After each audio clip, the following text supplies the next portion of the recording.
Prestondine Podcast. Aujourd'hui, je suis très content de recevoir un humoriste qui a tout mon respect, car on ne lui a rien donné, or qu'il aurait pu tout avoir depuis l'enfance. Il n'a pas poussé les portes, il les a défoncées de par son talent. Il montre qu'on peut être une grande gueule, se mettre des gens à dos et cartonner sur scène, sur les réseaux et au cinéma. Il rappelle que c'est le public qui décide et personne d'autre. On ne lui a rien donné, mais il lui a tout donné sur scène pour son public. Pour tout ça, c'est un grand plaisir de te recevoir, mon pote. Edgar Rive. Yo. Oui, pour Edgar Rive. Yo, ça va poto?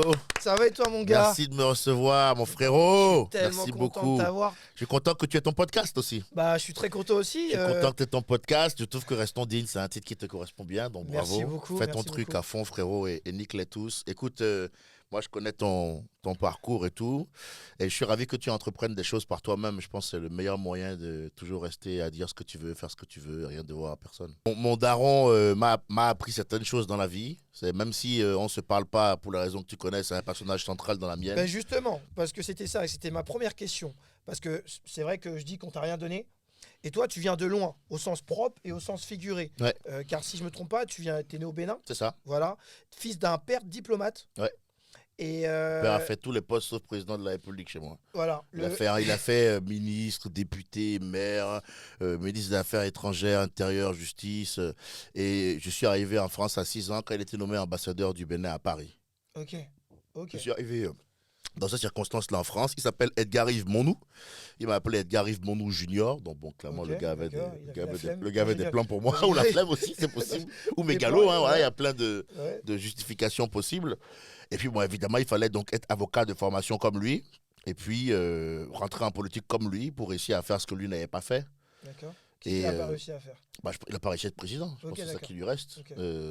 Donc, je pense qu'il compte, c'est ces pères-là qui te lèguent le truc et puis fait le reste, quoi. Tu vois, ils sont Ouais. un peu dans une conception un peu vieille des choses. Mais tu sais, il y a beaucoup de parents comme ça, quand on y réfléchit. Il y a beaucoup de parents, leur enfant n'est même pas encore venu au monde, qu'ils l'ont déjà inscrit au judo.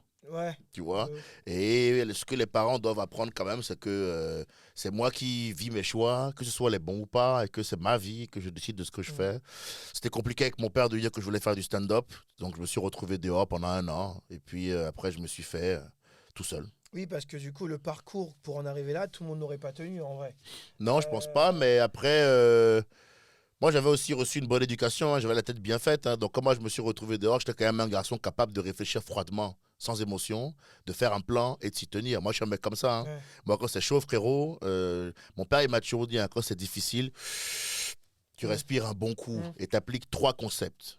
On évalue la situation froidement. Tu fais une évaluation froide parce que les émotions empêchent de faire une évaluation juste. Ouais. Le fait d'enlever les émotions permet de dire la table est une table. Il Ouais. n'y a pas de oui, mais c'est mon père qui l'avait fait en 80. Non, non, non. C'est une table. Ouais. Ok. Tu évalues froidement la situation, tu analyses, tu t'adaptes et à la fin tu domines. Donc tu évalues, tu analyses, tu t'adaptes, tu trouves une solution adaptée à l'évaluation que tu as faite. Et à la fin tu domines. C'est quand tu prends le résultat de l'évaluation juste et de l'adaptation juste que tu as faite des choses. Ouais. Ça, c'est un truc qu'il faut appliquer tout le temps dans la vie. Ceux qui n'arrivent pas à trouver de solution à leurs problèmes, souvent, c'est des gens. Moi, je parle souvent du danger des émotions. Dans mon nouveau show que je vais roder cet été, je parle du danger que les émotions représentent. Il y a des gens tellement pas prêts à affronter la difficulté que quand ils se retrouvent face à la difficulté, mon frère, leurs émotions explosent. Et le premier obstacle à leur évolution, ça devient eux-mêmes. Parce qu'ils n'arrivent pas à contrôler leur cœur. Si tu n'arrives pas à contrôler ton cœur, mon frère, qu'est-ce que tu vas trouver comme solution efficace? Calme-toi. Oui, mais tu comprends? Non, écoute, essaye de boire un thé, Sophie, parce que là, on va pas y arriver. Ouais, mais tu vas pas y arriver, toi. Il y a des gens comme ça. Surtout dans ce game. Impossible, mon frère, impossible. Tu dois contrôler tes émotions. Pas paniquer. Ah ouais, il y a un tel qui t'aime pas, il va te fermer des portes. Ah ouais? C'est-à-dire, il est menuisier, lui? Non? Bon, ben ça va alors, on va voir. On va voir. On peut y arriver. On va voir. Tu vois ce que je veux dire? Moi, maintenant, je suis dans des games, on me dit, ah, il y a un tel qui t'aime pas. T'as liké une vidéo, on se foutait de sa gueule et c'est des grands. Tu vois ce que je veux dire? Ouais. Et je fais, ah putain, il est fâché, lui. Et tu sais, au début, il y a un moment de panique chez moi. Je dis, putain, si ce gars-là, quand même, qui a fait tous les Zéniths de France, il est fâché, peut-être je suis dans la merde. Ouais. Et après, je me réveille, je me dis, donc toi, t'as envoyé chez ton père, t'es retrouvé à la rue pendant 1 an. Et lui, il va te faire danser comme. Il va te faire twerker, lui. Ouais. Non, et puis en vrai, je me dis, est-ce qu'on peut empêcher les gens de payer des places pour toi? Non. Est-ce qu'il a raison de s'énerver? Non plus. Donc toi, parce que tu travailles, est-ce que tu travailles aussi dur dans la vie depuis 8 ans pour que ta réussite dépende du fait que quelqu'un est fâché contre toi ou pas? Non. Ben non. On dit, En autodiscipline, je conseille ça aux gens. C'est l'autodiscipline selon Marc Aurèle. C'était un des 5, considéré comme un des 5 bons empereurs. Il a régné de 61 à 80, et en 19 ans de règne. Alors cet empereur-là, je crois que c'est celui qui arrive après Jules César. C'était son général, je crois, Marc Aurèle. Je vais pas te dire parce que... Ouais, il a ken Cléopâtre, la meuf de César. Donc tu vois, déjà à l'époque, il y avait des gens chelous. Il a ken la meuf de son pote et tout, tu vois. Et lui, c'était plutôt un philosophe. Ouais. Et il a écrit les principes de l'autodiscipline. Parce que les gens les plus évolués dans la vie, c'est ce que me transmettait mon père d'ailleurs par ces 3 trucs que je t'ai dit là. L'évaluation, l'adaptation et la domination ensuite. Ouais. En fait, ils ont noté que ce dont tu as besoin dans la vie vraiment, c'est pas de motivation, mon frère. La motivation, c'est ce qui te fait démarrer. Ce dont tu as vraiment besoin pour aller au bout, Brahms, c'est de discipline. Ouais. En tant qu'être humain, c'est impossible d'être motivé tous les jours. Autrement dit, la discipline est ce qui te reste le jour où tu n'es pas motivé, frérot. Bah oui, parce que ça t'oblige. Qui a envie de se lever à 8h22? Dis-moi, non, vas-y. Dis-moi, on va dehors. T'es chaud, toi? Ah voilà. Bon, t'aimes bien, toi, ça? Pas du tout. Moi, non. Hein. Je me suis réveillé à 9h22. Moi, merci, frérot. Bon, moi, je me suis réveillé parce que je t'aime bien. Tu comprends ce que je veux dire? C'est parce que je t'apprécie, frérot. Merci. Sinon, il y a beaucoup de gens dans le monde qui me disent rendez-vous à 11h. Je leur dis écoute-moi bien. Tourne-toi. Ok. Penche-toi en avant. Prends une profonde inspiration parce que je t'envoie quelqu'un. Un russe, Slobodovitch. Il va te donner ma réponse et ça risque d'être assez pénétrant et assez douloureux. La discipline. Et dans les concepts de l'autodiscipline, donc comment t'apprends du coup 10 concepts pour appliquer la discipline en toutes circonstances. Le contrôle des émotions, évidemment, il siège en place de lumière parce que c'est vraiment important, je le redis, parce qu'on vit dans le monde là où on a mis l'émotion au premier plan et je vois à quel point ça part en couille. Il y a des mecs maintenant, ils vont à la télé, t'expliquent que lui se sent ni homme ni femme, que lui se sent loup. Ah ouais. On y est maintenant. Les xénogens, allez taper dans Google, ça existe. Il y a des gens, ils disent maintenant qu'ils sont des loups. Quand on arrive à dire que t'es un loup, ça veut dire que les humains ils t'ont trop déçu, frère. Tu comprends? Ça y est, le gars est trop fatigué, ce monsieur, tu vois? T'es fâché contre le monde. Il est fâché contre le monde, ce monsieur. Il dit que c'est un loup. Tu comprends? Lui, il manque de miel, hein? Ah, lui, il est fatigué. Dans l'autodiscipline, on t'enseigne une chose très importante. Quand il t'arrive un truc dans la vie, il faut te concentrer sur ce sur quoi tu as du pouvoir. J'en reviens à ce que je te disais, la panique, les émotions. Quand il t'arrive un truc difficile, est-ce que je peux faire quelque chose pour régler ce problème-là? Oui, alors, c'est pas la peine que je m'inquiète. Est-ce que je peux faire un truc pour régler ce problème-là? Non, alors, c'est pas non plus la peine que je m'inquiète en vrai. Mais oui. Sur quoi j'ai du pouvoir? J'ai du pouvoir sur le fait de me lever tous les matins et de faire de mon mieux. Ce qu'un tel pense de moi ou un tel pense de moi, je n'ai pas de pouvoir là-dessus. Je ne peux pas me permettre, sur mon chemin, de laisser l'opinion que quelqu'un a de moi déterminer qui je suis. Je n'ai pas le temps pour ça, je n'ai pas l'énergie pour ça, je n'ai pas non plus le temps d'être fâché. C'est ce que je t'ai dit, c'est ce que je t'expliquais à toi. Sur ton chemin, tu n'as pas le temps de canaliser de l'énergie. Parce que être énervé contre quelqu'un, là, mon ami, quand il réfléchit un peu, c'est une posture qui demande de l'énergie. Hein. Bah oui. Avec quand la personne entre, énergie, voilà, quand la personne entre dans la pièce, là, il faut que tu fronces les sourcils. Il faut que tu mentes, faut que tu fasses croire que tout se passe bien. Il faut enlever ça de ton cœur. Apaise ton cœur. Moi, des fois, on me le dit, on me dit apaise ton cœur. Moi, souvent, je te l'ai dit, débarrasse-toi de ta colère parce que je sais que tu es armé de profondes intentions, mais regarde comment les gens ont retourné systématiquement ce que tu as fait contre toi. On vit dans un monde où il y a certains moments où le premier qui s'énerve, c'est lui qui a perdu. C'est pas forcément perdu au sens, l'acte que tu as posé n'est pas digne et pas noble. Moi, je suis pas comme les gens. Ils veulent nous dire dans ce monde que la violence est grave. Non, écoute, les humains en dernier recours, quand ils se comprennent pas, ils se mettent des coquins dans la gueule. Hein. Excuse-moi, hein, parce que qu'est-ce qui se passe en termes de guerre partout dans le monde? Je tiens quand même à dire, il n'y a jamais eu de violence. Hein. Je tiens que violence verbale, mais pas de violence. Oui, mais il y en a qui ont dit que tu l'as frappé. Oui, ça c'est vrai. Voilà, parce que tu as eu de la violence verbale, tu as donné les moyens à quelqu'un de dire ouais, mais il en est presque venu aux mains. Ils sont comme ça, les gens. J'ai croisé, moi, dans ce milieu, des gens comme ça. Tu t'énerves contre eux, un soir, là, d'hiver, tu gueules un peu dessus. Il en est presque venu aux mains. Ça veut rien dire presque venu aux mains.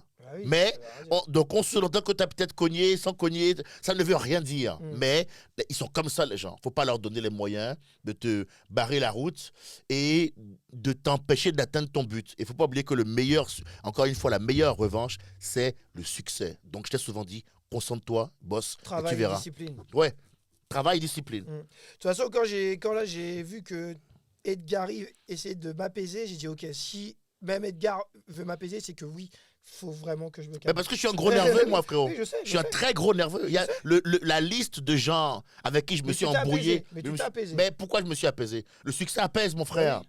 Quand tu commences à avoir. Par contre, regarde, j'étais un gros nerveux, mais tu m'as connu en comédie club. Je n'ai jamais oublié de bosser, moi. Hein. Ouais, je sais. Oui, oui, hein. Moi, le gars, de lundi à lundi, sans vacances, tous les jours, pendant presque 7 ans, j'ai fait que du stand-up. Ouais. Donc, effectivement, au bout d'un moment, tu es un peu fort. Tu joues jusqu'à l'épuisement, et puis au bout d'un moment, la coquille elle se brise, et puis tu trouves ton vrai toi, tu trouves ton vrai ton, ton vrai placement sur scène. Tu bosses, tu bosses, tu bosses. Tu finis par gagner de l'argent. Et puis, c'est vrai que, bon, au bout de 4 gambas, on a quand même tendance à être détendu, hein. C'est 4 vrai. gambas, 2 m'a fait, et tu te dis, putain, et j'ai payé ça Les en gambas, c'est ton Uber truc préféré. Voilà, j'ai payé ça en Uber Eats, et le compte, il reste encore de l'argent. Et le banquier m'appelle en ce moment, mon frère, il me dit, oui, pour voir avec vous ce qu'on peut faire en termes de placement. Et moi, je suis là, moi, je fais des Moi, placements. tu m'appelles. Moi, j'ai des placements. Le même gars qui bloquait ma carte bancaire à l'époque, il dit, oui, oui, bon, il vous reste que 20 euros, trouvez-vous un travail, et après, j'ai bloqué votre carte. Même maintenant, il m'appelle, oui, si tu vois la patience. Tu vois le travail et la patience. Ce même gars-là, il m'appelle, il me dit, les placements. Et je fais, ah ouais? Ah ouais? Et je le laisse parler pendant une demi-heure. Je le relance. Ah ouais, c'est qu'est-ce qu'on fait comme épargne en ce moment au Japon? Ben écoutez, en ce moment au Japon, il est là, le gars, il sent l'odeur du sang, il dit, bon, je bloque tout, il enlève la cravate. Oui, alors, Paul, est-ce que vous pouvez faire? Et je laisse parler pendant une demi-heure. Après, à la fin, de faire, non. Et je raccroche. Direct. Et je suis chez moi, je suis là, chais. Il y a quoi? Il y a quoi maintenant? C'est ça, le travail et la patience. Mais il faut dire que tu reviens de loin, toi aussi, parce que les gens ne le savent pas, mais tu es un ancien. Beaucoup de gens peuvent penser que tu es arrivé comme ça d'un coup, mais tu as travaillé du lundi au lundi, comme tu disais. Et surtout, j'ai envie qu'on revienne d'abord sur un truc, en parlant de moments difficiles. Tu as vécu à la rue un moment. Ouais. Pourquoi? Parce que moi, quand on avait parlé, tu m'avais vaguement expliqué que c'était par rapport à ton choix de te lancer dans le stand-up, et je crois que ton père, il n'a pas accepté. C'est un truc dont j'ai jamais parlé quand je suis arrivé dans le monde du stand-up. Voilà. Et il y a beaucoup de gens qui ont pris une claque récemment parce que Brut a commencé par faire un reportage là-dessus. Ouais. Bon, j'ai écrit un film là-dessus, je ne sais pas si on en parlera, mais tu le Bah, sais, je te l'avais dit, ouais. qui retrace toute cette histoire-là. On en C'est ce parlera. qui a fait toujours de moi un gars assez...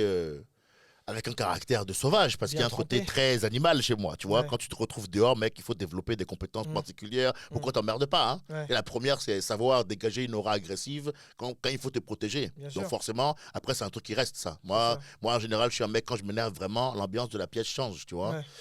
Ça a été dur parce que, tu sais, c'est les pères africains. Je pense que l'idée, c'était soit t'obéis à ce que je te dis. Tu connais les pères africains. D'abord, Ouais. quand t'es enfant, ils te mettent des claques. Et une claque suffit à te faire fermer ta gueule. Ouais, ouais. C'est ça aussi qui est dans notre éducation, qui est atroce, Ouais. qui est différente de l'éducation européenne, où bon, là, c'est un peu l'extrême opposé. On se met à genoux en face de l'enfant assis, regard, on dit voilà, on a un contrat de confiance, tu ne dois pas manger les haribots. Sauf que lui, il ne comprend pas ce que tu lui dis. Lui, Ouais. lui il tape les haribots. Mais on avait un contrat de confiance. Je t'encule. Bon, les gamins, et donc il y a Pascal après qui intervient. Bon, je caricature, mais. Ouais. T'étais en France à ce moment-là.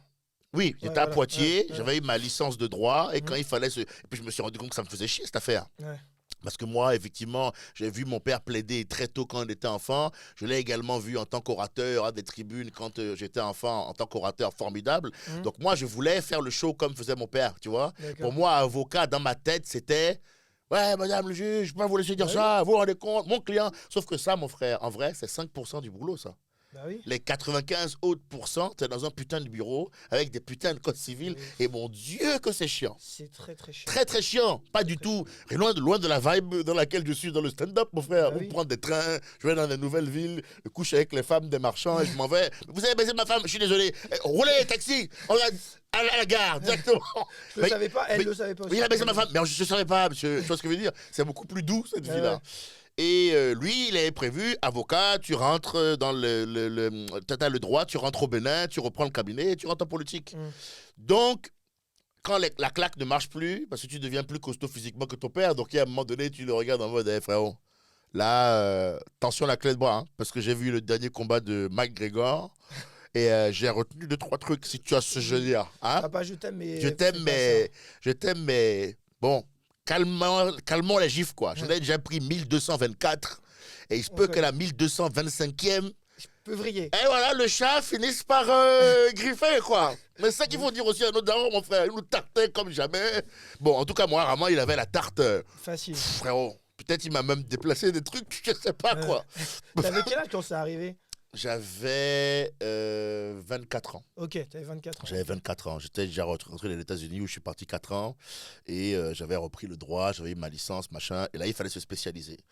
Bon, comme mon père, il a toujours employé des moyens de pression. Mais à sa décharge, il a toujours employé des moyens de pression comme l'ont fait tous les pères africains avant lui et comme le fait encore beaucoup de pères africains. Ouais.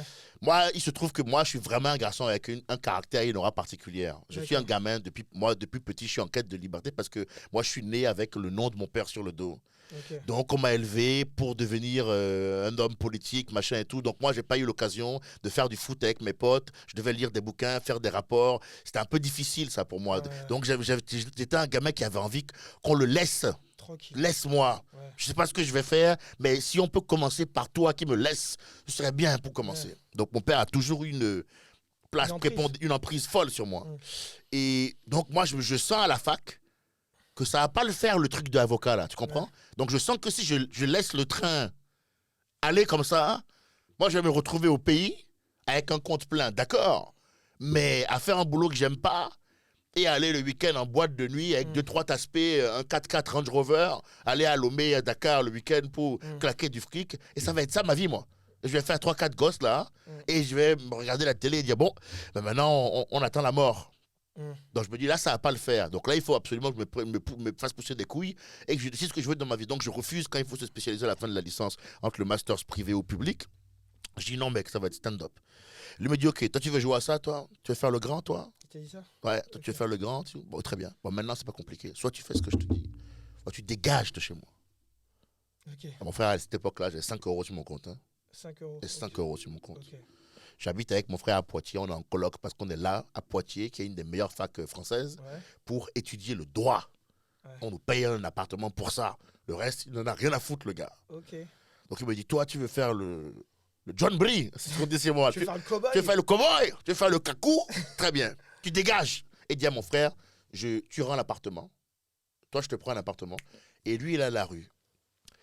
Je pense que le plan de mon père à ce moment-là, pour être honnête, c'est le gamin va souffrir 3-4 jours. Il va revenir en rampant. Il va mettre mon zizi dans sa gorge. Et il va m'obéir jusqu'à la fin de tous les temps. En mode, excuse-moi, j'ai pas bien vu. Pardon. Tu vois? Sauf que, mec, moi, à ce moment-là, dans ma vie, il se passe un truc émotionnel. Quand mon père il me dit dehors, mon frère, je me dis, mais c'est pas possible, même pas lui. Ouais, ok, ouais, tu t'es senti Là, rejeté. il me dit même pas. Et je crois qu'il y a toute la colère de toutes ces années de domination. Je lui disais, et peut-être que, bah, ta gueule. Oui, mais sinon, bah, ferme-la. Non, parce que je croyais que, bah, Ouais, tout ça, bah. t'es revenu d'un coup, quoi. Tout d'un coup, j'ai dit, bon, écoute, qui a tous se faire enculer maintenant. Ouais. J'y vais. Je vais dehors et on va bien voir. Ta mère, Mon frère, ma mère, elle pleure. Tu connais Ouais. pas les pères africains, Ouais, toi? moi aussi, je connais. C'est si tu vas aller avec lui, hein? Tu comprends? Ok. Donc les gens, ils ont peur. Aujourd'hui, ma mère, avec le recul, elle s'est excusée. Mais ma mère, quand je me suis retrouvé dehors, j'en ai voulu à mon père, mais t'inquiète pas que les jours d'après, j'en ai voulu à tout le reste de la Ouais. famille, d'avoir laissé faire. Mais tu connais Oui. les pères africains, Bien sûr, je frérot. connais. Ils terrorisent, ils ont une aura démentielle, c'est le pater familias, là, omnipotentas, je sais pas comment on dit, là, omnipotent. Ouais. Donc si tu l'aides, tu vas avec lui, toi. Donc personne n'a rien fait. Ça a été dur. Et puis au bout d'un an, je me suis refait, on m'a aidé à m'en sortir. J'ai vu le pire et le meilleur de l'être humain. Voilà. Qui t'a aidé à t'en sortir? Valentin Léaumont, c'est mon meilleur ami aujourd'hui. On se fait Ok. encore tous les jours au téléphone. C'est un pote de fac que j'avais à la fac. J'étais fils d'ambassadeur à rien foutre, je te rappelle. Donc, Ouais. donc j'étais un mec qui avait 2000 euros par mois à rien foutre. Ok, Donc j'étais un d'accord. gosse de riche, moi. Ok. J'étais arrogant, impétueux. Je payais du champagne. Mais j'avais des qualités humaines déjà fortes à l'époque. J'étais un mec généreux. Ouais. Je payais à tout le monde du champagne. Je les connais avec tout le monde. C'est un de ces gars-là que j'ai aidé, non, mais que j'ai rincé à l'époque, avec qui j'étais grave pote, qui m'a croisé dans un parc. Ok. Dans un parc, il me dit qu'est-ce que tu fais là? Bon, je réponds très peu parce qu'à l'époque, je commençais vraiment à perdre l'usage de la parole Ok. parce que je parlais pas, frère. Donc, Ouais. tu parles pas, mec. Donc, c'est pas dans ton réflexe de parler, tu vois, quand on te D'accord, parle. ok. Parce que t'es là, t'es seul, les gens ils passent devant toi comme un poteau. D'ailleurs, juste quand t'es à la rue, c'est ça qui est le plus dur pour moi. Hein. Ah bah ouais. C'est le fait d'être assis, que les gens ils passent devant toi sans jamais te regarder. Tu finis par croire que t'es un lampadaire. Hein. Ah oui, bah oui, Ouais. je suis Tu fan. finis par avoir la conviction que t'es un putain de lampadaire, toi. Ok. Tu vois. Et il m'aide contre mon gré. Il part du parc, il revient avec son frère, avec un pick-up, mettre mes affaires. Ils me prennent de force parce que je voulais pas qu'on m'aide. Mhm. Ils me prennent de force, ils me mettent dans son appartement. Et lui, il habite chez sa copine. Et pendant 6 mois, ce mec-là va m'aider à me réinsérer. Pendant 6 mois, sans trop me poser de questions parce que je voulais pas parler, Mhm. sans me poser de questions, pendant 6 mois, il m'apporte du linge propre et à bouffer. Devant ma chambre. C'est Et moi, au incroyable. début, quand ils me mettent dans l'appartement, j'ai le réflexe de prendre la couette, de la mettre par terre et de dormir par terre. Et puis après, j'arrête ça, je me mets dans le lit, je recommence à me doucher, je me rase, je me réinsère, quoi, Ouais. progressivement. Puis après, je trouve un boulot, chargé de clientèle chez Caliphone Ok. pour faire de l'argent et tout. Et puis, je bosse bien. Et à l'époque, je finis chez Bouygues Télécom pendant 1 an. Je coffre un peu de fric. Et après, je m'arrange pour avoir une rupture amiable, ce qui me permet Conventionnel. de toucher l'intermittence. Et donc, à la fin de mon intermittence, je me dis, faudra avoir lancé enfin, à la fin de, pardon, de mon chômage, Oui, c'est ça. je me dis, il faut que j'en vive. Et donc, à la fin de mon chômage, mon frère, j'avais monté ma scène ouverte au West Side Comedy Club, qui est encore ouvert aujourd'hui à Nantes. Hein. C'est Ouais, encore ouais. un truc là-bas d'où viennent les meilleurs. C'est vrai que Et c'est. c'est encore ouvert, hein. Je suis une légende là-bas. Et à la fin de mes 1 an et demi de chômage, j'en vivais, j'avais ma scène ouverte, j'avais mis mon projet sur les rails, quoi. Et après, je suis devenu le gars que tu connais. Ouais. Franchement, la vérité, pour moi, tu as vraiment des qualités humaines. Et c'est vrai que les gens, des fois, ils peuvent juste regarder un peu le côté Edgar qui se laisse pas faire, qui se rebelle contre certaines personnes. Mais pour moi, ça a toujours été à juste titre. Et moi, franchement, tu es vraiment quelqu'un qui m'a vraiment inspiré et qui m'a aidé à m'améliorer aussi dans le monde du stand-up parce que faut l'accepter le monde du stand-up. Ouais. Faut l'accepter, faut avoir le mental et c'est très con mais en parlant avec toi, bah franchement, j'ai pris conscience de certaines choses. Donc c'est pour ça que je te remercie en direct aussi sur ce podcast Plaisir, mon et je ref. suis très content de te recevoir.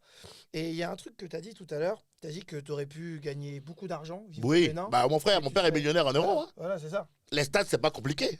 Mon père est millionnaire en euros, pas en Voilà. CFA, en euros. Voilà, Oh, c'est pas compliqué. OK. Des Donc en millionnaires en. CFA, il est milliardaire. Bah ouais, mon frère. Voilà. C'est des darons qui ont été en politique, toi-même, tu sais. OK. C'est des gars, ils ont coffré comme jamais. Hein. C'est pas comme les Sarkozy qui ont créé des combines. Hein. C'est ça. Eux, ils ont ouvertement Directement. pris le truc. Hein. Donc, bah oui. Donc, mon frère aujourd'hui qui est au Bénin, lui, il est multimillionnaire. OK. Ouais, Bon, peut-être en CFA pour le moment, lui. ouais. Mais quand Mais même, ça il va. a beaucoup plus de thunes que moi. D'accord. Même si là, je commence à le rattraper grâce à une tournée formidable. Ça, j'aime bien ça. Mais oui, si j'avais accepté cette vie-là, ouais, j'étais bien. C'est là où je me rends compte qu'en fait, les humoristes, on s'en fout de l'argent. En fait, on veut juste être heureux. Et après, bien sûr, on veut vivre d'un truc où on n'a pas l'impression de travailler. C'est une des Mais raisons pour lesquelles moi, à la base des bases, j'ai du respect pour tous les humoristes, tous les comédiens et les comédiennes. Hmm. Parce que c'est des gens qui ont fait fi des soi-disant besoins naturels ou primaires pour décider de vivre leurs rêves. Mm. Il y a un côté la bohème dans la vie qu'on a. Mm. C'est quand même un métier, normalement, que tu démarres par une précarité de malade. Hein. C'est ça. C'est un métier, quand tu le démarres, c'est la reste de ouf. Quand il n'y a pas de boulot à côté, que tu fais que ça à 100%, c'est la galère. Moi, ça a été un deuxième retour à la rue quasiment de démarrer le stand-up. Hein, parce que Ouais. moi, quand je finis là, à Nantes, je suis une des rostas de la ville. Hein. Je suis un des 4 meilleurs humoristes de là-bas. J'ai ma scène ouverte, le West Side, qui me file de la thune aux blagues. Je ne sais pas s'il y a un inspecteur des impôts qui va nous écouter, mais je tiens officiellement à présenter toutes mes excuses et vous dire que désormais, je suis dans les clous. Mais à l'époque, c'était au black, frérot. J'avais des liasses de billets chez moi. J'avais un appartement, une femme aimante. Bon, qui a quand même fini par donner son cul à un barman, ce qui m'a obligé à quitter Nantes Et en faire un sketch. et en faire un sketch et à démarrer Paris et tout. J'en ai fait un super sketch d'ailleurs. D'ailleurs, super. Où, On en parlera, ça où on me aussi. voyait pleurer sur le trottoir et aller jouer après le truc. C'est là où tu vois que c'est complètement fou notre métier. Mais j'aime le fait que les gens s'en foutent de l'argent, travaillent d'abord. Et en général, en fait, Confucius disait, trouve un boulot que tu aimes et tu n'auras jamais le sentiment de travailler un seul jour de ta Ouais, vie. c'est exactement Je ce pense qu'il a que le dit. but de la vie, c'est pas l'argent. Il faut expliquer ça aux gens. Le but de la vie, c'est pas l'argent, c'est pas l'épargne. Évidemment qu'il faut en avoir, mais on ne doit pas travailler pour ça. Mm. D'abord, on doit trouver ce pourquoi on est fait. Tout être humain doit prendre le temps de se faire chier un peu, de dire fuck au rythme que le monde lui impose, Mm. d'éteindre toutes les voix du monde, les voix extérieures, là, Ouais. les éteindre et écouter la voix de l'intérieur, celle qui chuchote, qu'on n'entend pas très très fort, Ouais. mais qui sait déjà où tu as envie d'être. Cette voix-là, beaucoup de gens ils l'ont éteint au profit de la voix d'autres personnes. Ça veut dire que maintenant, eux, ils se trompent plus à cause de leur choix. Ils se trompent à cause du choix des autres. C'est le pire dans la vie, ça. Bah oui. Vivre toute ta vie sans avoir fait ce que tu voulais vraiment. Je respecte les comédiens et comédiennes parce que c'est des gens qui tentent de faire ce qu'ils aiment. C'est déjà un pas en plus que les trois quarts des gens. Voilà pourquoi je les respecte. Il y a maintenant des gens qui ont perdu leur âme là-dedans parce qu'ils ont eu le profit à tout prix en tête. Mais à la base, je respecte ces gens-là. Ce qu'il faut dans la vie, c'est trouver sa place. Et quand tu trouves ta place et que tu fais bien ce que tu sais faire, l'argent arrive.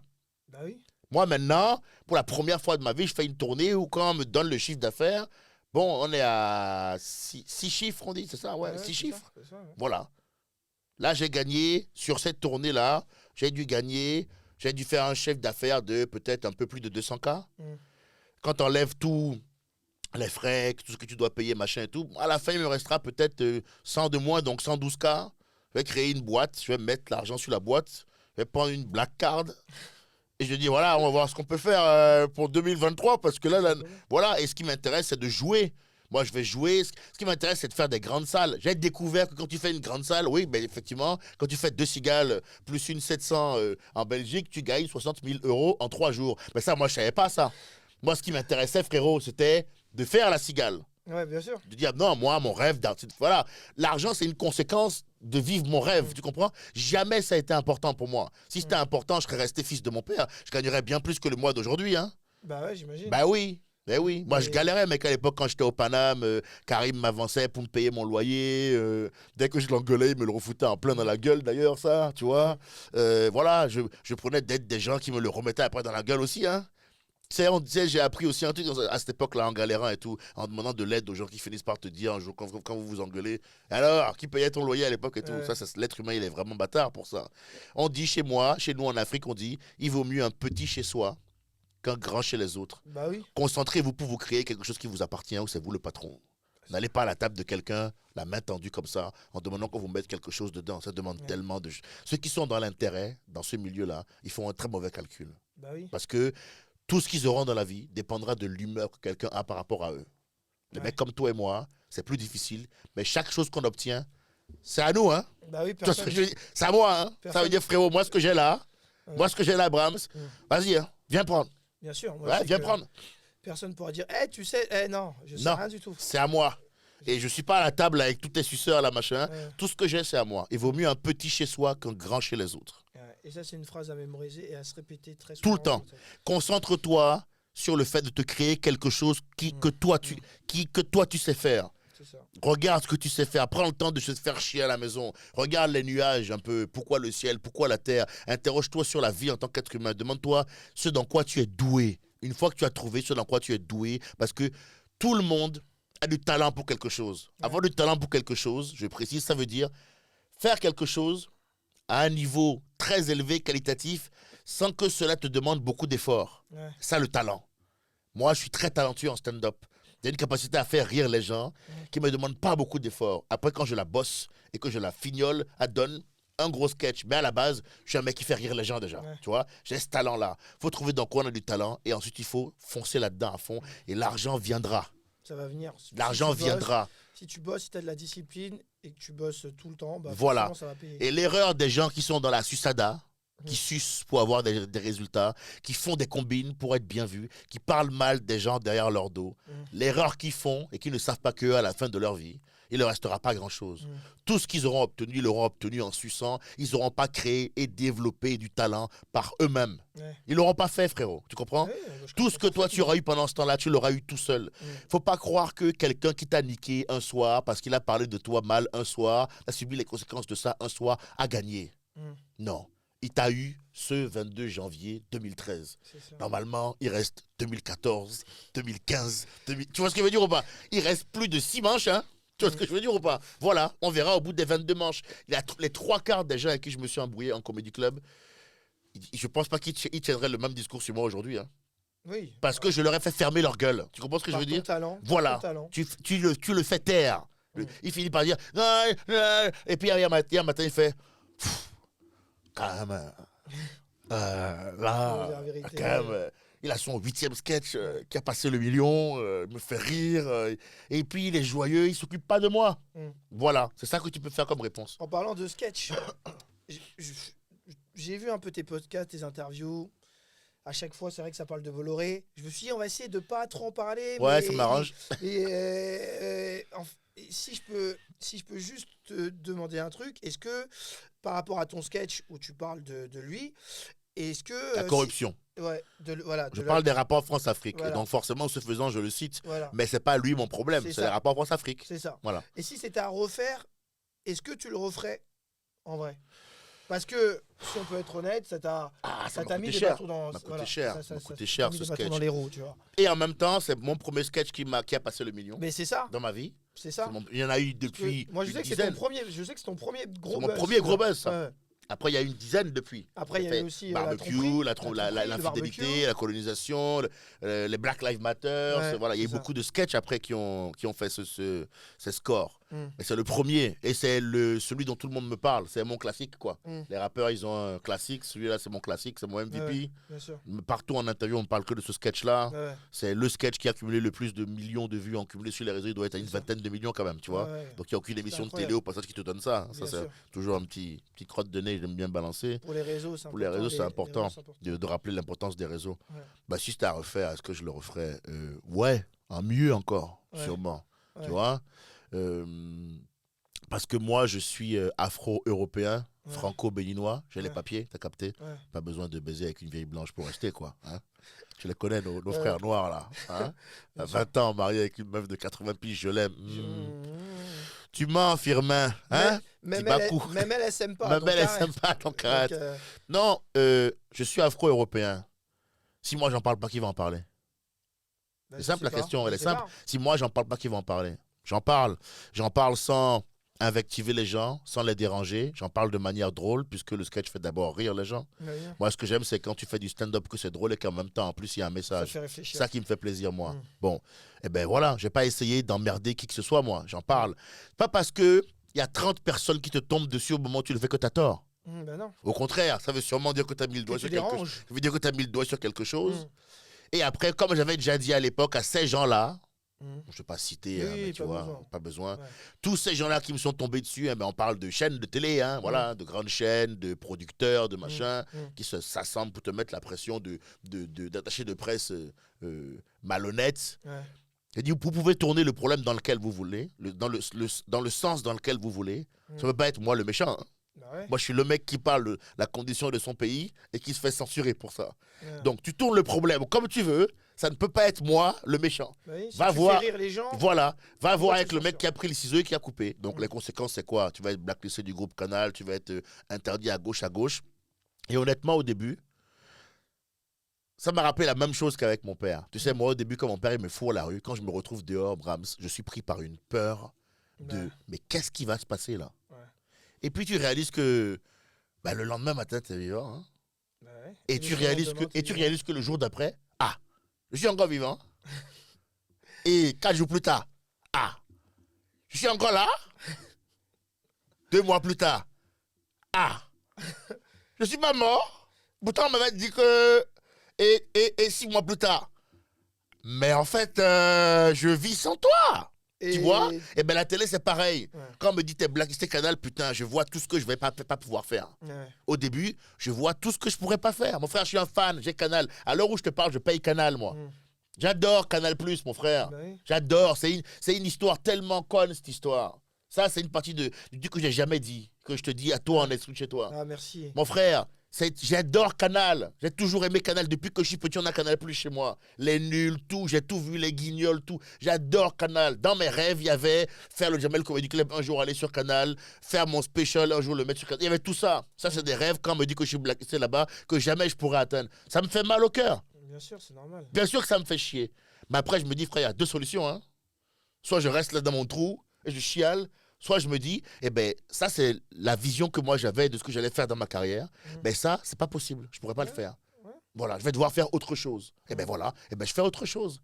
Et comme avec mon père, je me suis rendu compte, après toutes les menaces qu'on m'a fait, je suis encore là. Vous allez voir, on va vous bloquer. J'en paye les tickets encore pour venir me voir. Mais je croyais que, oui, vous allez voir, on est sur le coup, on va finir. D'accord, bon. 2 semaines plus tard, je suis encore là. Donc la vie continue alors. Et quelques années après, je fais Ah. la cigale. Je fais la cigale. C'est complet. 2 fois. Mais vous avez dit que Rappelle-nous tes dates de la cigale. 30 juin, 1er juillet, complet. Incroyable. J'ai été complet toute l'année à la Gaîté Montparnasse. Pendant 5 mois. Grâce à Internet, pendant 5 mois, t'es passé derrière des J'ai fois. fait ta première partie Voilà. 2-3 fois. Et pendant 5 mois, et là, la cigale complet 1 mois à l'avance. Et là, on va ouvrir le théâtre des Mathurins, là, à la rentrée, 2 fois par semaine, 500, donc 1000 places par semaine. Et on va finir à l'Olympia. Si les gars manquent de vigilance. C'est beau ça. Si les gars manquent de vigilance, je loue l'Olympia. Tu sais que c'est à Vincent, l'Olympia. Ok. C'est à Vincent Bolloré. Donc, Ok. donc je loue l'Olympia et puis je mets sans rancune Vincent. C'est En vrai lettres rouges. Là, je rentre dans la légende. Je fais ça. Franchement, si tu fais ça. Et là, ça vaut tous les specials sur Canal. Tu vois ce que je veux dire? Je rentre dans la légende. Voilà, c'est tout. Maintenant, je vais à fond dans mon truc. Et je reste convaincu dans l'idée qu'il n'y a aucun homme qui peut éteindre un autre homme et que chacun a son destin entre ses mains. Et que moi, si je suis quelqu'un d'honnête, les gens le verront. De toute façon, que les gens, quand ils mettent le nez dans cette histoire, d'abord, ils me disent putain, il est quand même sympa ce garçon. Bah ouais. Il est rigolo, il se prend pas la tête, il est franc du collier, on aime bien. Et il me fait rigoler. Les gens, ils réalisent vite que je suis un mec simple. Voilà. Toi, tu Mais m'as c'est appelé, la tu m'as vérité. dit viens, je suis venu. Je C'est suis vrai, je suis un c'est gars vrai. simple, quoi. C'est tout. Franchement, ouais. Juste, en fait, c'est l'histoire, c'est la peur, mon frère. Mm. Ils te font paniquer, les gens. Tu vois, moi, j'ai un truc en plus. Quand j'ai peur, Ok. Ah ouais. bon, évaluons la situation.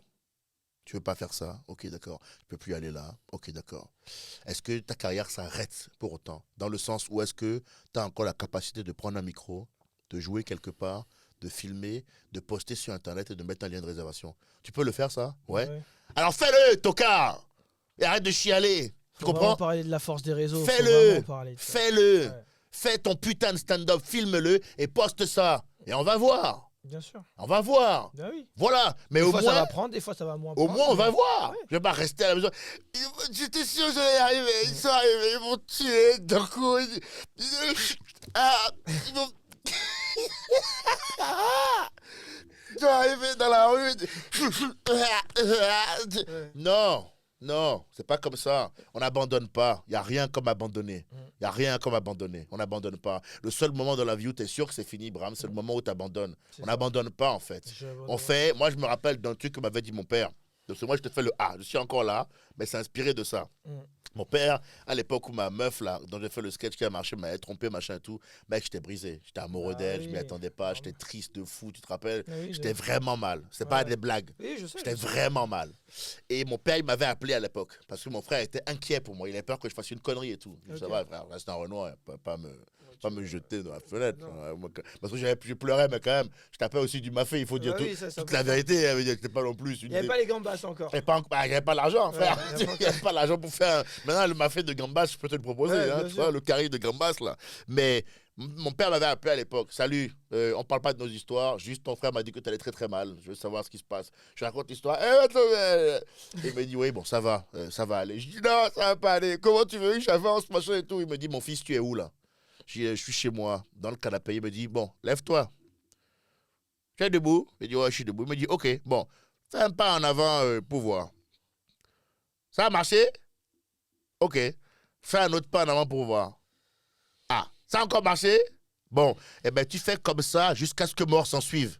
Et il raccroche. Et il est fort. Je n'oublierai jamais ça, mec. Il est très très fort. Donc maintenant, peu importe le problème qui m'arrive dans la vie, je fais un pas en avant et je fais ah. Ça marche, non, hein? Non, mais c'est très fort ce qu'il a dit. Ton père, c'est Denzel Washington. C'est fou, frère. Il m'a dit, ça a marché. J'ai dit, oui, il dit, fais encore un pas pour voir. Ah, ça a encore marché? Il dit, ok, alors maintenant, tu fais comme ça jusqu'à ce que mort s'en suive. Et il raccroche, hein, c'est même pas genre, il raccroche là-dessus, frère. C'est fort. Il m'a soulevé de mon canapé. J'ai dit, ok, c'est vrai qu'il m'a rappelé en 2 minutes d'où je viens. Il m'a rappelé en 2 minutes d'où je viens. J'ai dit, attends, ça y est. Alors que tout le monde essaie de te dire, mais t'inquiète, ça va Ouais. bien se passer. Mais toi, mais t'es tu vois, inconsolable. inconsolable. Lui, il lui dit, c'est bon? Il t'a mis un coup de poing, un petit coup de poing. Ouais. Ce qu'il m'a dit, c'est, ouais. Oui, elle est méchante. Oui. Avance. Allez, bisous. Ben oui, il n'est pas rentré dans la compassion ultime de machin. Il me dit, écoute, mon frère, ce qu'il faut comprendre, c'est que dans la vie, les moments comme ça arrivent. Le vrai problème, Brahms, c'est que on ne prépare pas les gens à vivre les souffrances que la vie t'imposera Obligatoirement, il n'y a pas de vie sans gamelle, il n'y a pas de vie sans trébucher, ça n'existe pas. Ouais. Il y a des compétences qu'on ne développera qu'en fonction de l'adversité qu'on aura connue. Ouais. Moi, je sais que la rue, ce que j'ai vécu m'a apporté beaucoup de choses. Une vraie intégrité, une vraie loyauté, parce que moi, je suis capable de prendre cher. J'ai une tolérance à la souffrance qui est très développée, moi. Ce qui est bien dans un match contre moi, c'est, frérot, non seulement je suis au courant que tu as frappé fort, mais ça ne me dérange pas et je suis prêt à encaisser. C'est ça qui décontenance les gens. Ouais. Pas parce que tu m'as mis une claque, moi, que je suis fini, moi. Tu vois ce que je veux dire? Moi, tu me mets une claque, ça fait mal, mais je reviens, hein. On avance. Ah ouais, mon gars, c'est ça l'idée, en fait. Il faut arriver à avancer. Mais ça, on n'apprend pas ça aux gens. Quand tu arrives à l'école, on t'apprend pas à entreprendre. On te dit, hey, faut jouer la sécurité, va vers là où il y a les débouchés, tu mets de la thune. On fait tout pour que quand tu finis le système scolaire, tu sois un bon consommateur. Tu sois quelqu'un qui a un boulot à peu près standard, un peu d'épargne pour que la banque puisse travailler avec ton argent sans que tu le saches, qui a une femme, des enfants, un chien, un crédit sur 25 ans et un Scénic. C'est la vie des 3/4 des gens, ça. Ouais. Les 3/4. Ils vont sur la neige un peu en hiver, ils font des photos. Vous avez vu, c'est quand même pas mal. L'été, pareil. Voilà, Mexico! Yeah!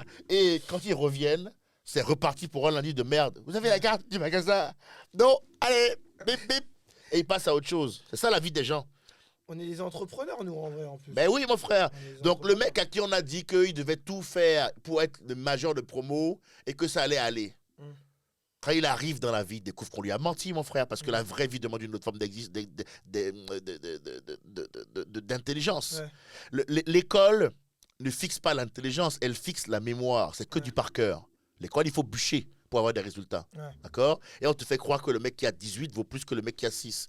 Mais le mec qui a 6, ça se trouve, c'est un formidable sculpteur. Ça se trouve, tu vois, le mec qui fait les ours, là. C'est un futur 20. Mon frère, oui. Le mec qui fait les ours, là, j'ai oublié comment on l'appelle, là. Les ours hyper chiens, frérot. Des ours comme ça, là. Si, si. Hein? je me Bon, rappelle. lui, il a peut-être 6, C'est mais des t'as vu gorilles. comment il a fini, lui? Ouais. Lui, il fait des ours qui valent des milliers d'euros chaque ours.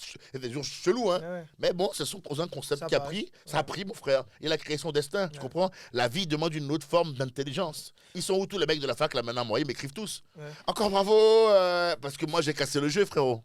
Je suis allé à droite quand tout le monde allait à gauche. Ouais. Il m'a dit, mais t'es fou d'aller à droite? Qu'est-ce que tu prends? Ouais, mais j'ai bien envie d'aller à droite, mais t'es malade. On va à gauche de père en fils depuis 60 ans. Ouais, mais là, je vais à droite. Oh, il est malade, laissez-le. Et puis un jour, je reviens avec un avion. Alors, j'avais dit que c'était bien d'aller à droite. Dans la vie, il faut essayer. Il faut suivre son truc. Il faut suivre son cœur, il faut essayer. D'ailleurs, je me suis posé une question. Pourquoi d'autres réussissent et d'autres réussissent pas? C'est une vraie question, ça. Hein. Franchement. Ce que tu dis là, c'est une vraie Il y a question. tellement de raisons. On va te dire plusieurs choses. Tout ça est explicable. Tout ça est explicable. C'est intelligible, c'est analysable. J'ai constaté une chose, moi, déjà, en faisant du stand-up. Il y a beaucoup de gens qui travaillent, mais qui travaillent avec la mauvaise méthode de travail. Et qui te diront à la fin, j'y arrive pas, et qui te diront, mais pourtant, j'ai tout donné. Oui, tu as tout donné, mais de la mauvaise façon. Bah oui. Ça veut dire que tu as fait du soir au matin, tu as mal travaillé. Si tu travailles mal pendant 20 heures, ben, tu travailleras mal pendant 20 heures. Bah oui. Toi, tu retiens, j'ai travaillé pendant 20 heures. Oui, mais tu as mal travaillé pendant 20 heures. Est-ce que tu as compris l'essence du stand-up si on parle de notre discipline? Oui, je pense Est-ce que vraiment tu as discipline, compris c'est quoi du bon stand-up? Tu arrives, est-ce que les thèmes que tu emploies sont intéressants? Est-ce que tu parles que de ta gueule? Est-ce que tu fais un truc pour essayer d'améliorer la vie des autres? Parles-tu des problèmes de société? Est-ce que ce que tu dis crée un lien de connexion entre toi et les gens? Moi, quand je suis arrivé, tu tapes Rire et Chanson, Edgar Rive, là, à mes débuts, tu regardes les sketchs que moi je faisais, tu regardes les sketchs que je fais maintenant, tu vas halluciner. Hein? Ouais. Antoinette Colin du Point Virgule disait que moi, je suis le virage artistique à 360 le plus fou qu'elle a vu dans sa vie. Ok. Elle m'a vu arriver avec une petite veste, où je faisais des sketchs sur le langage, vous savez, le poids des mots est important, le poids des mots est capital, je faisais des slams, des conneries, je voulais... Hein, Pierre Thévenoud m'appelait le gendre idéal de là-bas. Ok. Pierre Thévenoud, t'as dit? Ouais, il m'appelait le gendre idéal de là-bas. D'accord. Demande-lui s'il pense que je suis encore le gendre idéal de là-bas. Ouais, je Il y a pense. aucune personne ne voudrait de moi comme gendre là-bas maintenant, tu vois. Et c'est ce mec-là qui a marché. Il faut essayer de travailler encore une fois de la bonne façon. C'est ce que je t'ai dit. Ouais. Évaluer et analyser justement. Mm. S'adapter, dominer. Moi, quand je suis arrivé à Paris, j'étais un bon humoriste nantais. Je suis arrivé à Paris, j'étais nul ici. Je faisais des sketchs qui cartonnaient en festival partout en France, en province, où je gagnais en parlant du zouk, de la supposée grande tub des Noirs, de nos cheveux. C'est des blagues comme ça que je faisais. Ouais. Mais à Paris, on m'a fait comprendre que mon frère, tu fais rire les gens, c'est que de la technique. Ça veut pas dire que tu as dit un truc. Le gars partir, oh, il était marrant, le noir, là, qui a parlé des cheveux, machin et tout. Est-ce qu'il va te rechercher absolument pour faire une réservation? Non. Maintenant, le même gars, il voit la corruption. Ça y est, ça change tout. Lui, il cherche à réserver. Bah oui. Il dit, le mec qui est arrivé, là, et qui a chié sur Vincent Bolloré, lui, est-ce qu'on peut être en carré or? Mais ils vont même se renseigner, ils vont même documenter. Ouais, alors Vincent Bolloré... Voilà. Là, tu vois, c'est des vrais sketchs. Des gens, tu les vois, t'arrives. Moi, je vois beaucoup de meufs qui arrivent. Elles parlent de leur ex, pervers, narcissique. T'as envie de dire, putain, c'est nul, cousine. Ouais. C'est pas que c'est. Oui, c'est marrant, mais là, t'es dans l'entre-soi. Tu parles de toi. T'es à un niveau d'ego que tu ne mesures même pas. Si tu leur dis ça, maintenant, ils te diront, oui, t'es anti-féministe. Ça n'a rien à voir. J'adore les femmes, pour de tonnes de raisons d'ailleurs. Et je veux que vos doigts soient respectés. Juste toi, ce que tu racontes là, c'est pas intéressant. Pas intéressant. Parce qu'on a tous souffert. Donc, quitte telle est ta souffrance, ce qui compte, c'est comment tu le fais. Regarde mon sketch sur l'infidélité. J'en fais un sketch, j'arrive, je dis, bah, on m'a niqué la gueule. Mais comment je l'explique ça? Je compare les backgrounds socio-culturels qu'il y a entre l'Afrique et l'Europe. Je commence par dire, bon, moi j'arrête de sortir avec les blanches. Et je fais une vraie approche de mon métier. Je dis aux gens, je vais vous dire comment est-ce que mon ex est devenu mon ex. Et je leur dis, je vous raconte l'histoire parce que moi j'ai la chance de faire un métier où même quand il t'arrive la pire des merdes, il y a encore moyen de faire un billet avec en vrai. Ouais. Il faut avoir vraiment compris l'humour pour faire une blague comme ça. Bah oui, de ouf. Te rendre compte que peu importe ce que tu vis, tu peux le retranscrire. C'est ça que ça veut dire cette blague-là. Ouais, tu vois. Et après, je fais ce sketch-là, je déroule. Il ne faut pas être trop sur soi-même. Il faut essayer de dire un truc utile. L'humoriste, pour moi, doit être un exutoire. Toi, t'es l'endroit où les gens qui souffrent, ils vont. Et ça leur a fait du bien de t'entendre. Ouais. T'as chié sur un tel, t'as fracassé l'autre en prenant un puce sur le muscle. Putain, génial! On peut déjà réserver pour le prochain! Super! C'est génial! Voilà! Est-ce que tu crées cette émotion-là aux gens? Est-ce que ceux qui n'y arrivent pas, ils créent cette émotion-là aux gens? Non. Moi, à l'époque où j'étais dans ma chambre de bonne à Paris, c'est pour ça que j'ai du respect pour lui et je galérais, j'ai écouté Roman Frachonnet dire une chose en podcast. Il est trop fort. Il est très fort. Il dit souvent, les humoristes, quand ils ne sont pas là où ils veulent, ils en veulent à la terre entière, ils se plaignent beaucoup. Mais peut-être que des fois, si tu n'es pas là où tu veux être, c'est que tu n'as pas fait ce que tu étais censé faire. C'est ta faute à toi. Voilà. Peut-être que la remise en cause commence par soi. Essaye une autre méthode. Change de sujet. Soit pas trop dur avec toi-même. Fais comme Sénèque. Pardonne-toi. Mais essaye de faire les choses différemment jusqu'à trouver la formule qui marche. La folie, en philosophie, est définie comme le fait de faire la même chose en espérant avoir un résultat différent. C'est défini comme ça en philosophie, la folie. C'est faire le même truc en espérant que ça va te donner autre chose. Bah non, hein. A priori, t'as essayé lundi, mardi, mercredi, c'était ça, hein, frérot. Ouais. Donc, a priori, dimanche prochain, ça va être ça, hein. Ah bon, tu crois? Ah ben là, je veux pas te teaser, Michel, mais ça va être ça, hein, pour le coup, tu vois. Donc, il y a plein de raisons qui peuvent expliquer pourquoi on n'y arrive pas. Mais je pense qu'au-delà de trucs, de tu suces, de machin et tout, la vraie raison, c'est déjà bosse de la bonne façon. Renseigne-toi si c'est quoi ton métier. Deviens un spécialiste du stand-up. Moi, je suis fier de dire que je suis en train de devenir un spécialiste de ça. J'ai passé des heures à essayer de comprendre comment ça marche. Je fais un spectacle, maintenant il y a 0 temps mort, où je joue presque 2 heures, et pendant 2 heures, je tente d'ambiancer, de faire rire le plus possible. J'ai étudié chaque étape. J'ai étudié l'entrée d'un sketch, j'ai étudié le milieu, la fin, j'ai étudié tous les éléments techniques pour faire rire les gens. J'ai élargi ma palette, j'ai bossé mon impro, bossé ma présence scénique, bossé mes choix de sujets, bossé mes angles de sketch, bossé mes blagues. J'ai travaillé tout pour essayer d'être un des meilleurs. Tout pour être bon. Ce qui fait que je suis devenu un peu irrésistible, et je suis fier de ça. Je le dis parce que je sais que je suis fort, et ceux qui me regardent savent que je suis fort, et qui suivent mon travail, tu vois. Ça fait prétentieux de dire ça, mais c'est comme ça. Mais c'est toi, c'est toi. Mais je suis comme ça. C'est comme ça. Et c'est comme ça que t'es fort aussi. Bah ouais, je dis je suis bon. Tu oses dire ce que les autres n'osent pas dire. Et ça, c'est cool. Mais ton histoire, elle est vraiment incroyable. Et justement, t'as écrit un film sur ton histoire. On est en train de l'écrire là. Vous êtes en train de l'écrire. On est en train de l'écrire. On est en train de finir la première phase du dialoguer. Donc on a passé le plus important. Hein. Ça veut dire que le film existe, quoi. Il existe sur papier. Et oui, ils sont venus me voir un soir pâté dans ma salle de théâtre. À l'époque, j'étais au République. Ils ont kiffé de fou. Après, ils ont fait des recherches sur moi. Ils ont découvert mon histoire. Ils m'ont dit, il faut en faire un film, quoi. Au début, je voulais pas. Après, j'ai vu le contrat et tout, j'ai dit non, c'est vrai que. C'est pas mal. Non, c'est vrai que ce serait bien quand même qu'on fasse un film par rapport au Gambas. Ils vont me faire un Lydia. Ouais, allez-y, c'est vraiment. Non, et puis c'est encore une expérience différente, un film. Et tu sais, je me demande, frérot, c'est possible de faire du stand-up pendant 20 ans, tous les ans, un nouveau spectacle. Moi, je pense que ce qui te permet de prendre de l'air aussi, c'est à un moment donné d'écrire un film, à un moment donné de jouer dans une pièce ou de faire d'autres activités ou de faire un podcast. Pourquoi pas? Moi, monsieur tout le monde, avec ça se trouve, on va louer une salle, le faire à fond pendant un an. L'intérêt de faire une tournée où tu gagnes de la thune, c'est de te dire, bon là, toute l'année prochaine qui vient, je prends une année sabbatique. Je fais rien pendant un an. Regarde ce que font les gros là. Les Foresti, Gad, machin et tout. Durant leurs premières années, ils ont fait des sketchs pendant 10 ans. Puis à un moment, ils ont dit, hey, frère, excuse-moi, hein, mais là, je vais peut-être faire un gosse. Je vais aller découvrir un peu la Tunisie. J'adore Tunis. Je suis allé à Rabat, je dors à Rabat. Puis voilà, un peu l'Islande, je vais faire le tour. Je suis millionnaire. Faut bien que je claque mon fric. Tu comprends? Et je pense que c'est des choses qui vont me donner un peu d'air dans mon parcours. L'année prochaine, je vais beaucoup travailler sur le film. Peut-être pendant 2 mois, je fais R. Et ça ne posera pas de problème financier de rien faire pendant 2 mois. Tu vois. Et je vais travailler mon film. Je pense qu'il faut s'aérer. Et donc, j'aime ça parce que ça va m'aérer un peu. Et prendre un film, ça prend du temps. Il faut bien le faire. C'est long, frère. C'est long de ouf, gros. Tu es là, tu écris, tu revois, on te dit. Ah ouais, tu écris. Là, c'est des gens qui te produisent. Donc, du coup, il faut aussi obéir, quoi. Enfin, obéir. Il faut être de bonnes compositions quand même. Parce que si le mec te dit que le personnage que tu as fait là, il aime pas. Il se peut que Rodrigo il se passe du film. Comment tu te définirais comme humoriste? Féroce. Féroce, c'est le mot. Je suis féroce parce que je veux dire les trucs, gros. Tu vois, je veux dire les termes. Tu t'interdis rien. Ouais, non, mais je veux m'interdire rien et je veux dire les termes. Je veux dire les trucs, je veux dire les choses parce que je trouve qu'on a créé un.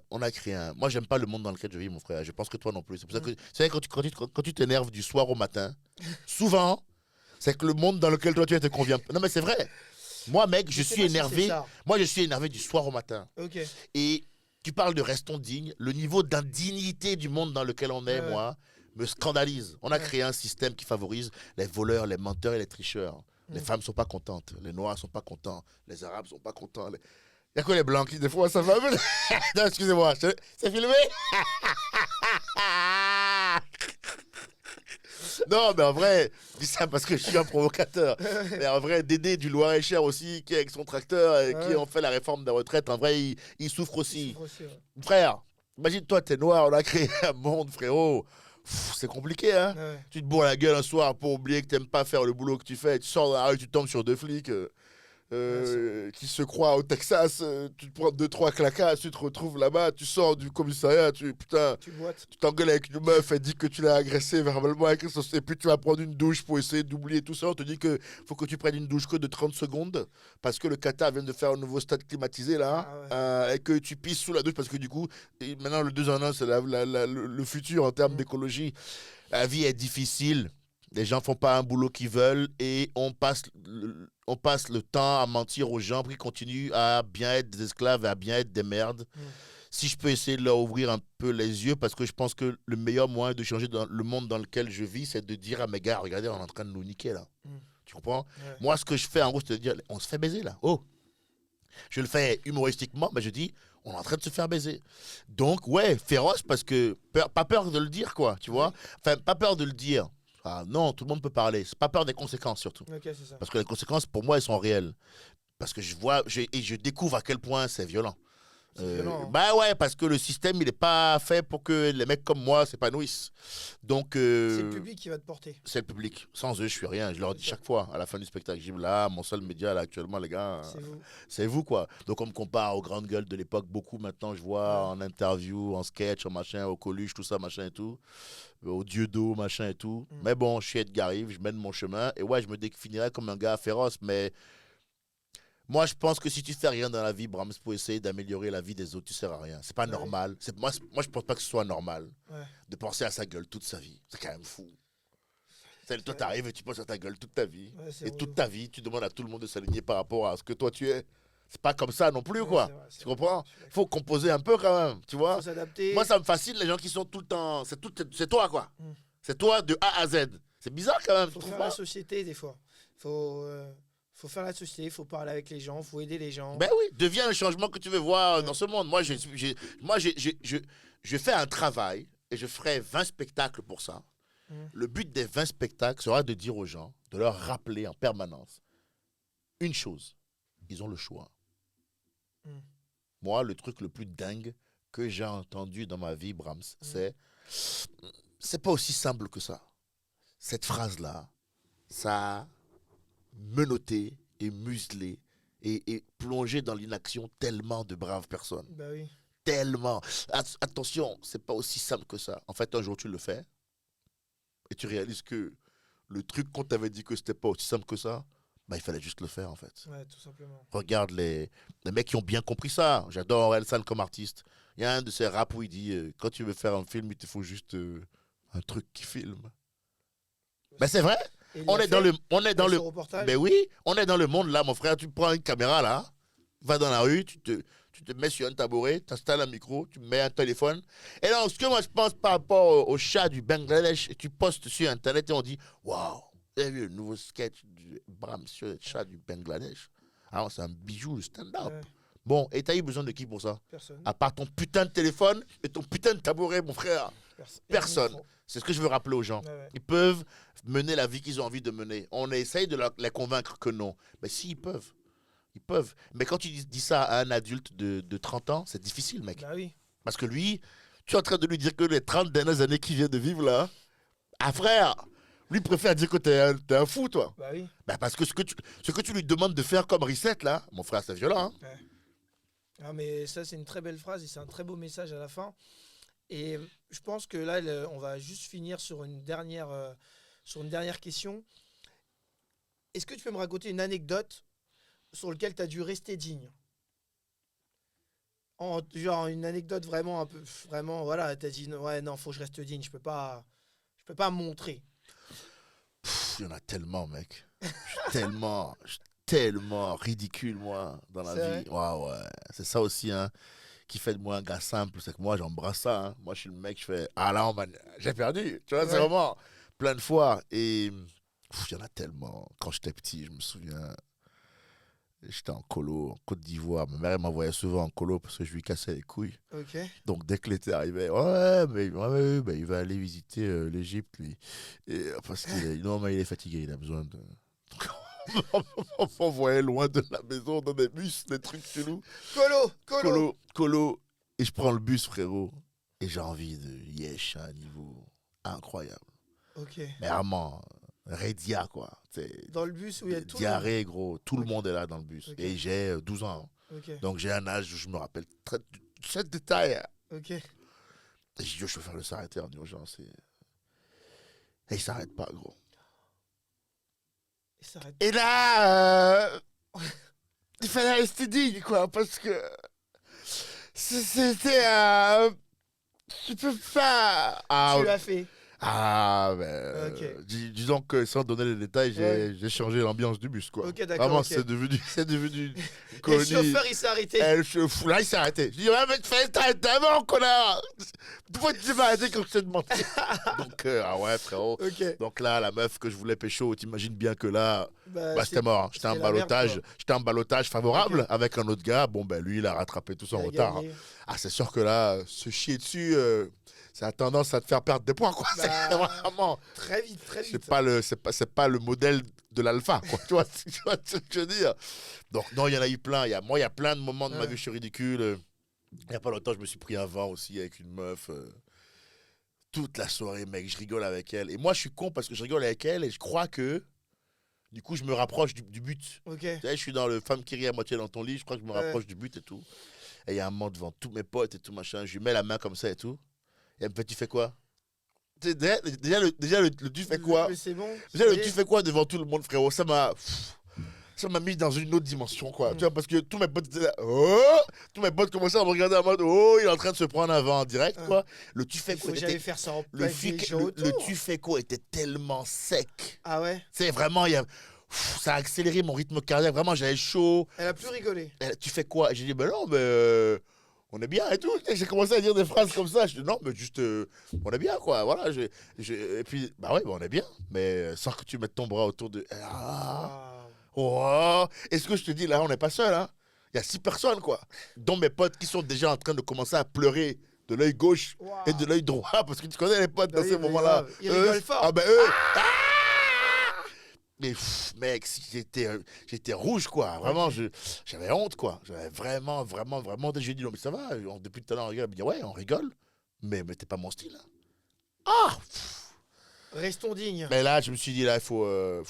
Ben ouais, je suis resté digne, ouais, le temps que les coins trop flambés commencent à faire effet. Et après, je dansais seul sur la piste. Hein. C'est le moment où t'es là seul, tu danses là. J'avais plus rien à foutre. Vous croyez quoi? J'ai besoin de quelqu'un, moi? Everybody, ça va, moi? Hein? Je peux me payer tout ce que je veux comme gambasse. Hein? J'ai pas besoin qu'on vienne me. Y'a pas, hein? D'ailleurs, vous savez quoi? À partir de maintenant, je me branle tous les soirs. Fini. Everybody, Restons dignes, podcast avec Edgar Rive. Merci beaucoup, mon frère. Merci, mon frère. Merci beaucoup. J'ai beaucoup aimé échanger avec toi et je pense que ce podcast va être incroyable. Donc, merci beaucoup. Tu nous as envoyé beaucoup de messages et hâte de te recevoir. En tout cas, pour la semaine prochaine et je viendrai voir ton spectacle à la Cigale. Avec plaisir. Si tu mets des invites, voilà. Merci beaucoup. Allez, Restons dignes, podcast. Ciao. Merci. Ciao. Ciao.